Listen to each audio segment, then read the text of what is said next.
काल में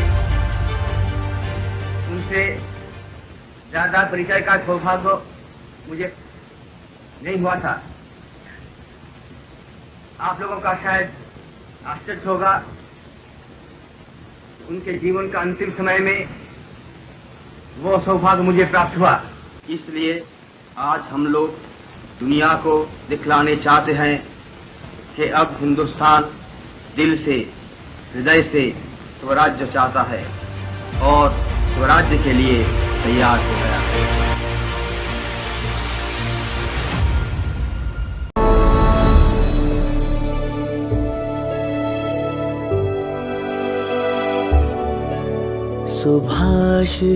सुभाष जी वो जान हिंद आ गए, है नाज जिस पे हिंद को वो शान हिंद आ गई। सुभाष जी वो जान हिंद आ गए, है नाज जिस पे हिंद को वो शान हिंद आ गए। सुभाष जान हिंद है, सुभाष शान हिंद है। सुभाष आन हिंद है, सुभाष मान हिंद है। सुभाष जी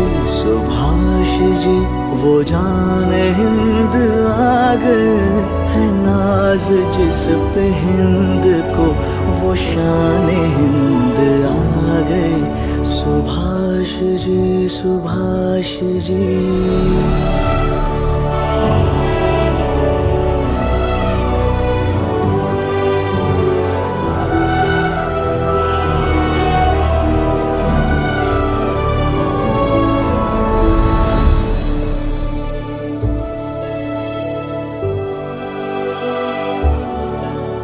तूफान हिंद लाएंगे, वो शान हिंद लाएंगे।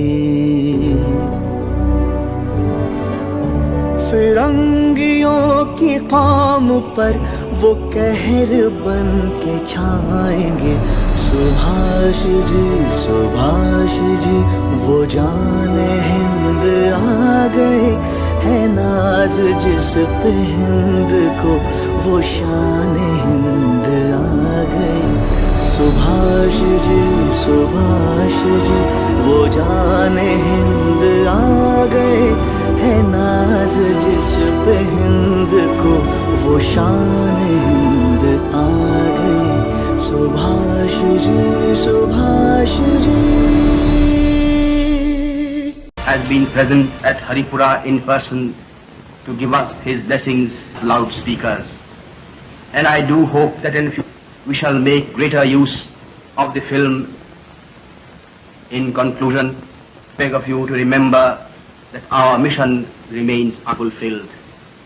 We have undoubtedly traveled a long way towards the goal of Swaraj, but complete independence has yet to be won.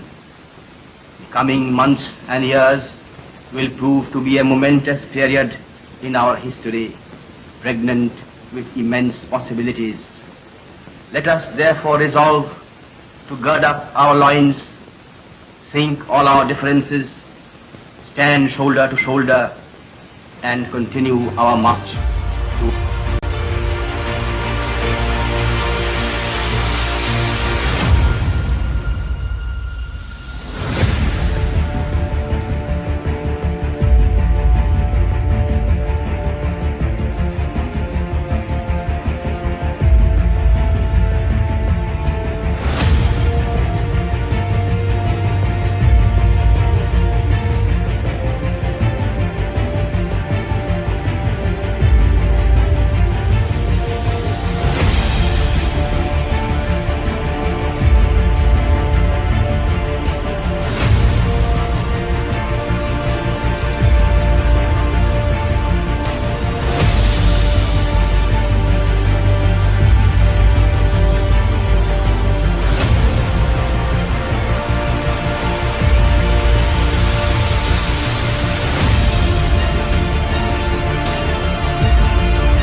stand on the threshold of victory. I see the hand of God in the happy and auspicious day in which it is taking shape. So, my friends, have faith in God, have faith in yourself, have faith in your allies, and have faith in their victory, which is India's victory as well. And be ready to plunge yourself in this road. The battle that will lead our sacred motherland to freedom, victory, and growth. इनकलाब जिंदाबाद, देशभक्त सुभाष जी की जय, आजाद हिंदुस्तान।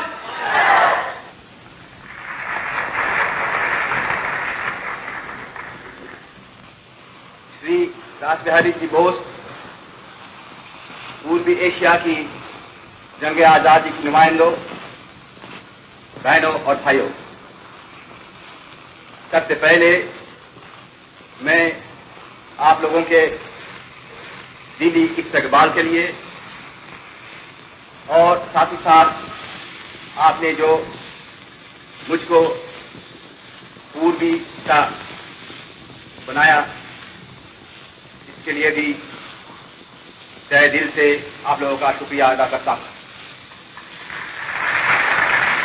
क्योंकि अब ये वक्त निहायत नाजुक है। मैं इस जिम्मेदारी को कबूल करता हूं, लेकिन निहायत नम्रता के साथ, और खुदा से दुआ मांगता हूं कि उन्होंने हमें वो ताकत, वो जोश और वो बहादुरी दें।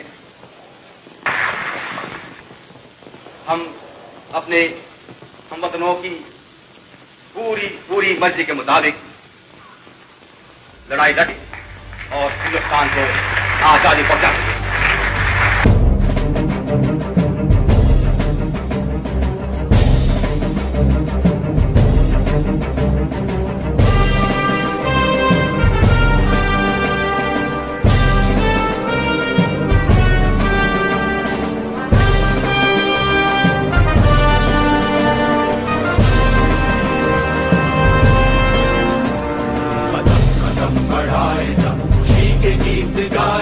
ये जिंदगी है कौम की, तो कौम पे लुटाए जा, कदम कदम बढ़ाए जा, खुशी के गीत गाए जा। ये जिंदगी है कौम की, तो कौम पे लुटाए जा।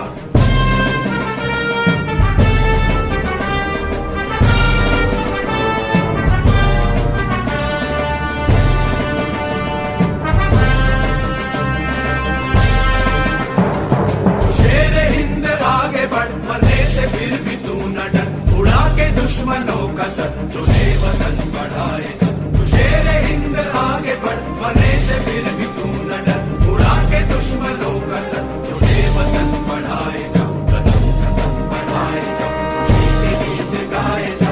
ये जिंदगी है कौम की, तू कौम पे लुटाए जा।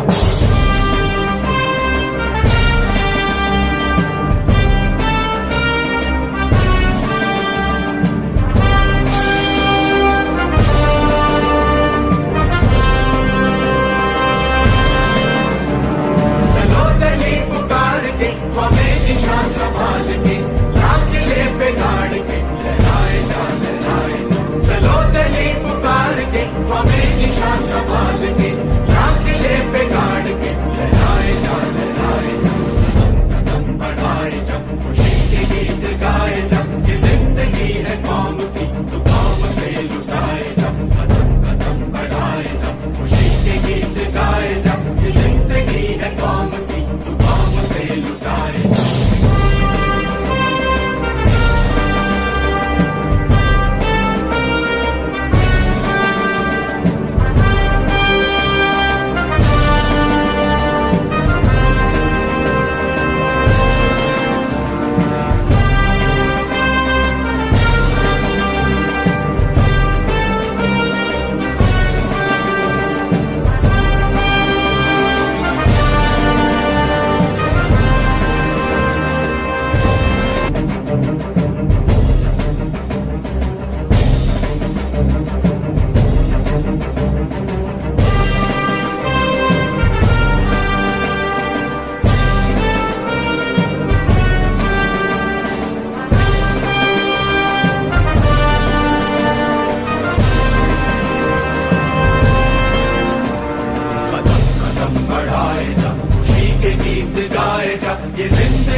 दुश्मनों का सर जो वतन बढ़ाए तू शेर हिंद आगे बढ़ मरने से फिर भी तू न डर उड़ा के दुश्मनों का सर जो वतन बढ़ाए जाओ कदम कदम बढ़ाए जाओ खुशी के गीत गाए जाओ ये जिंदगी है कौम की तो कौम पे लुटाए जाओ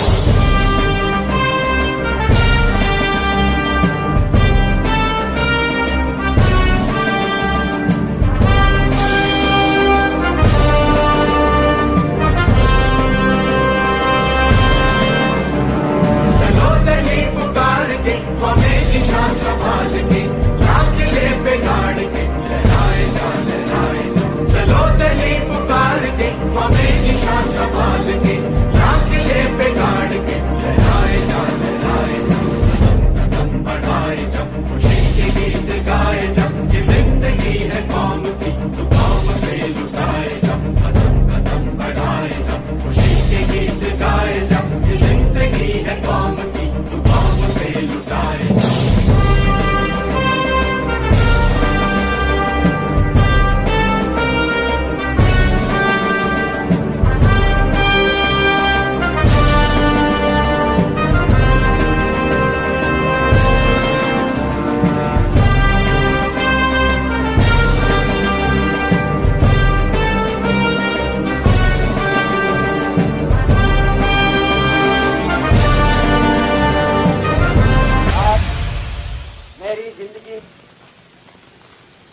सबसे बड़ा फख्र का दिन है। आज खुदा ने मुझे मौका कि मैं दुनिया के सामने खुल्लम खुल्ला ऐलान कर सकूं कि आजाद हिंद फौज अब बिल्कुल तैयार है। I am overjoyed to see that you have already realized that the responsibility of winning freedom does not rest merely on the shoulders of our countrymen at home. It is but natural that they should bear the brunt of the burden, and they have been doing so already. But at the same time, every Indian, no matter where he may be living at the present time, has a duty towards his country, and he must contribute his due share towards this final victory. Shri राष्ट्रपति की बोध पूर्वी Asia की जंग आजादी के नुमाइंदों, बहनों और भाइयों, सबसे पहले मैं आप लोगों के दिली इस्तकबाल के लिए और साथ ही साथ आपने जो मुझको पूर्वी एशिया की जंग आजादी के नेता बनाया, इसके लिए भी तहे दिल से आप लोगों का शुक्रिया अदा करता हूं।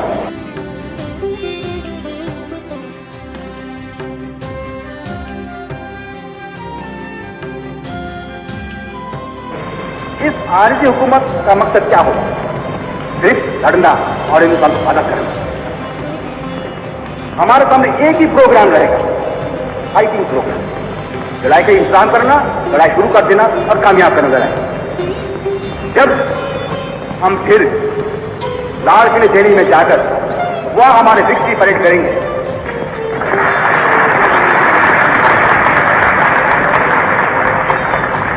यह रास्ता सीधा है। हमें अपना खून बहाना है, हमें कुर्बानी उठाना है, सब रुकावटें का सामना करना है, आखिर में कामयाब करेंगे।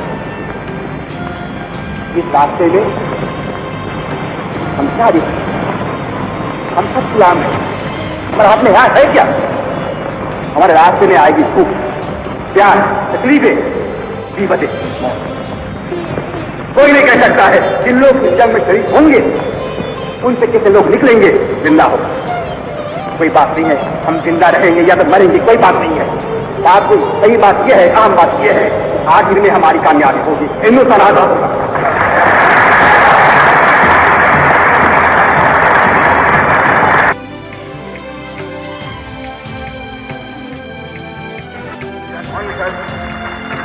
That the soil of India is going to be the last theatre of war in this part of the world. Friends, I do not know how many of us who are going to participate in the coming battle will survive to see India free. But whether we survive or not, whether we individually live to see India free or not,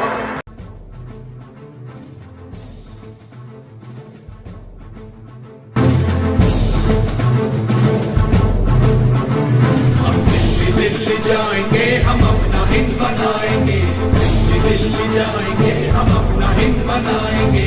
फौजी बन के रहना है, दुख दर्द मुसीबत सहना है, हम फौजी बन के रहना है, दुख दर्द मुसीबत सहना है। सुभाष का ये कहना है, चलो दिल्ली चल के रहना है। हम दिल्ली जाएंगे हम अपना हिंद बनाएंगे, दिल्ली जाएंगे हम अपना हिंद बनाएंगे। हम गोली खा के झूमेंगे, मौत को बढ़ के झूमेंगे, मतवाले मन आजादी के हम दरिया जंगल घूमेंगे।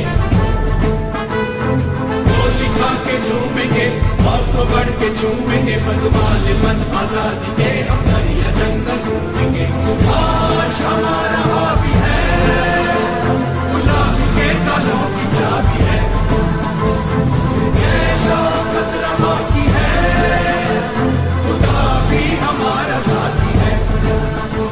हम दिल्ली जाएंगे हम अपना हिंद बनाएंगे, दिल्ली जाएंगे हम अपना हिंद बनाएंगे।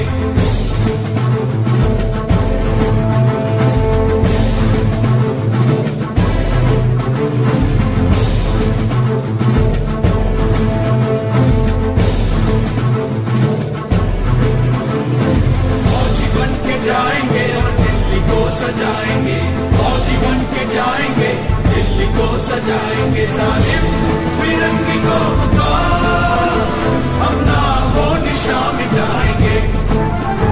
हम दिल्ली जाएंगे हम अपना हिंद बनाएंगे, दिल्ली जाएंगे हम अपना हिंद बनाएंगे।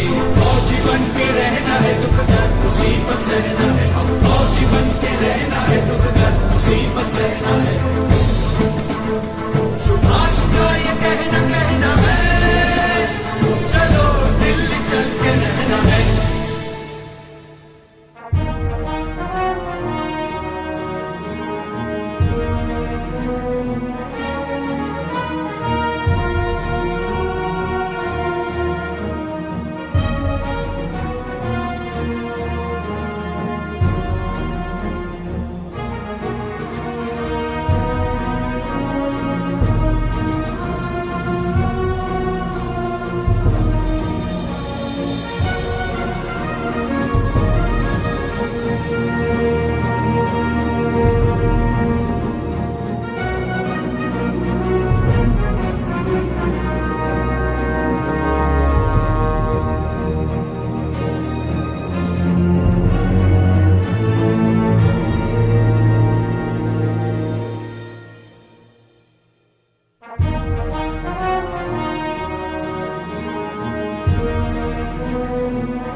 सारथी तव रथ चक्र मुखरित पथ दिन रात्रि। दारुण विप्लव माझे तव शंख ध्वनि बाजे। संकट दुख त्राता। আমরা দাঁড়িয়ে রয়েছি ঠিক যে জায়গাতে এটাকে বলা হচ্ছে আজকে ন্যাশনাল গ্যালারি অফ সিঙ্গাপুর। এই যে দেখতে পাচ্ছেন স্টেপ, এবং এইখানে এখন এদের ন্যাশনাল গ্যালারি হয়েছে। এবং এই যে যেখানটায় যে উঁচু মতন রয়েছে, সুভাষচন্দ্র বোস 1943 সালে ভারতবর্ষের স্বাধীনতার জন্য যখন তিনি আজাদ হিন্দ ফৌজের সরকার তৈরি করেছিলেন, তখন এইখানে তিনি দাঁড়িয়ে তিনি মার্চ পাস্ট করেছিলেন এই রাস্তাতে। এবং এই রাস্তাতে মার্চ পাস্ট করে তিনি সেদিন এখান থেকে স্লোগান দিয়েছিলেন, দিল্লি চলো। এবং এই যে সামনের যে সমস্ত মাঠ দেখছেন, এই মাঠে সেদিন হাজার হাজার সৈনিকরা আজাদ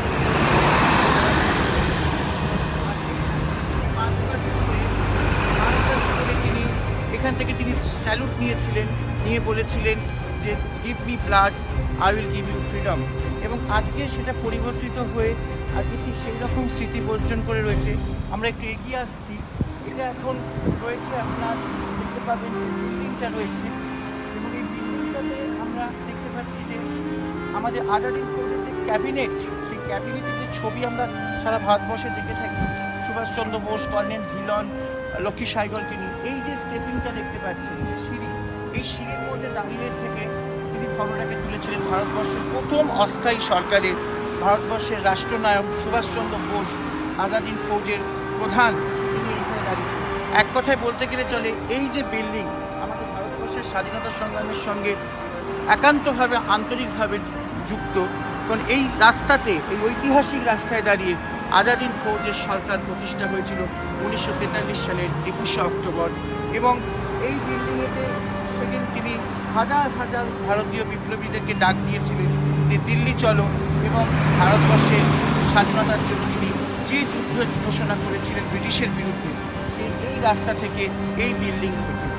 এবং তার জন্য আজকে আমরা যখন আজাদ হিন্দ ফৌজের 75 বছর উপলক্ষে এখানে ডেডিকেশন এসেছি সুভাষচন্দ্র বোসকে সম্মান জানাতে, এই আজাদ হিন্দ ফৌজের পুরনো স্মৃতিকে রোমন্থন করতে, এই বিল্ডিংগুলোকে দেখে আমাদের 75 বছর আগে ফিরে যেতে হয়, সেই দিনগুলোর কথা। সেই দিনে এই রাস্তাতে প্রতি ভারতীয় বিপ্লবীরা এবং এখান থেকে সুভাষচন্দ্র বোস তিনি স্যালুট নিচ্ছেন, মার্চ পাস্ট করছেন, এবং এই কিভাবে তার ক্যাবিনেটের ছবি তুলছেন। এই জায়গাটাকে আজকে আপনাদের তুলে ধরলাম। আমরা দেখতে পাচ্ছি যে ন্যাশনাল গ্যালারি আছে, এই সেই বিল্ডিং, সেই বিল্ডিংয়ে দাঁড়িয়ে সুভাষচন্দ্র বোস তিনি ভারতবর্ষের স্বাধীনতা সংগ্রামের জন্য স্বপ্ন দেখেছিলেন। এবং এই সেই স্টেপিং, ভারতবর্ষের ঐতিহাসিক স্টেপিং, যেখানে সুভাষচন্দ্র বোসের ক্যাবিনেট প্রথম এখানে তার ক্যাবিনেট করেছে।